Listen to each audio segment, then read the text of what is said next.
Sa puntong ito, makabalita tayo kay JP Soriano na ngayon po ay nasa Calao Avenue sa Maynila kung saan may mga nagtipon ding mga grupo. JP, anong sitwasyon dyan sa kinatatayuan mo?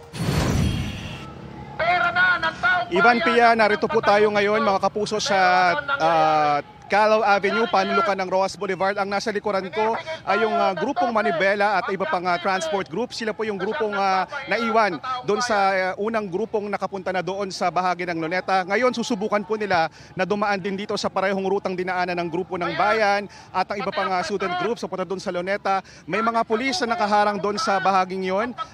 Sila po yung dapat kasama ng grupo na papunta na doon sana sa bahagi ng Luneta, kung saan pinigil din po ng ilang oras dahil nagkaroon po ng confusion kung ano po ang arrangement na gagawin nila. So ngayon, eto po, makikita nyo, sila po ay dadaan dito sa bahaging ito ng palabas po sila ng Calao Avenue. Makikita nyo po, nandyan yung mga pulis na nakaharang,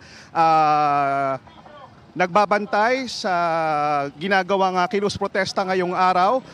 Kanina po nung dumaan dito yung grupong bayan, yung mga students from UP at iba pang grupo na kasama sa ginagawang rally sa Luneta, hindi naman po nagkaroon ng problema sa mga oras na ito. Nagbabantay lang din ang mga pulis. Ito na yung labor group. Sasama na sila doon sa grupo na nauna kanina. Makikita nyo po dito sa bahaging ito. Ito na po yung katapat ng Luneta mismo sa kung saan po yung Rizal Monument.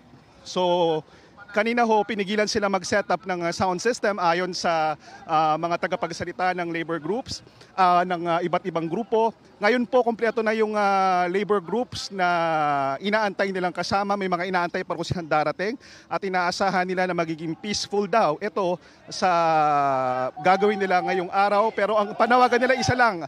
Lahat sila anti-corruption pero meron silang iba't ibang panawagan. May grupo na nananawagan na mag-resign.